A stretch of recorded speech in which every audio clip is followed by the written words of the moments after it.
మహిళలను అన్ని రంగాల్లో అభివృద్ధి చేసేందుకు సీఎం రేవంత్ రెడ్డి ప్రజా ప్రభుత్వం పనిచేస్తుందని తెలిపారు. భూపాలపల్లి జిల్లా సాయంపేట మండల కేంద్రంలోని రైతు వేదికలో నేషనల్ అకాడమీ ఆఫ్ కన్స్ట్రక్షన్ సహకారంతో ప్రజ్వల్ సంఘం సాయంపేట వారి నిర్వహణలో ఉచిత కుట్టు శిక్షణ పూర్తి చేసుకున్న మహిళలకు కుట్టు మిషన్లు పంపిణీ చేశారు. ఈ సందర్భంగా ఎమ్మెల్యే మాట్లాడుతూ రాష్ట్ర ప్రభుత్వం ప్రతిష్టాత్మకంగా అమలు చేస్తున్న సంక్షేమ పథకాలను ప్రజలందరూ సద్వినియోగం చేసుకోవాలన్నారు.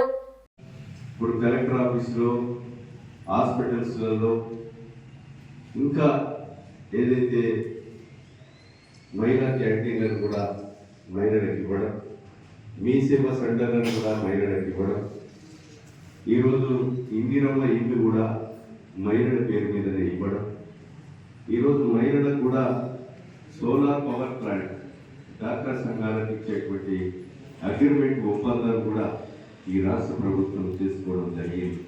గ్రామ సభలలో కూడా మహిళల పేరు మీద రేషన్ కార్డులు ఇవ్వాలి. ఆ ఒక్క రేషన్ కార్డు బస్ పాస్ కొరకు కానీ, అదేవిధంగా రేషన్ కొరకు కానీ, గ్యాస్ కొరకు కానీ, ఇది ఒకటే కార్డు అన్ని రకాలుగా ఉపయోగపడే విధంగా ఈరోజు వెరిఫికేషన్స్ 16వ తారీఖు నుంచి అవుతున్నాయి.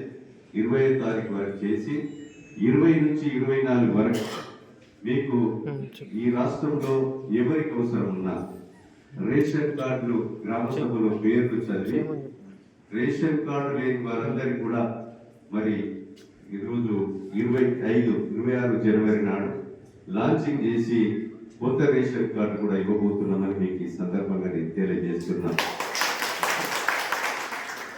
కనుక అదేవిధంగా రేషన్ కార్డుతో పాటు వ్యవసాయ కూలీలు ఎవరైతే నిరుపేదలు ఉన్నారో, భూమి లేని నిరుపేదలందరికీ జాబ్ కార్డు అంటే 100 రోజులు పని చేసుకునేటువంటి ప్రతి మహిళా సోదరి పని, భూమి లేని వారందరికీ కూడా ప్రభుత్వ పథకాలు అందడం లేదు.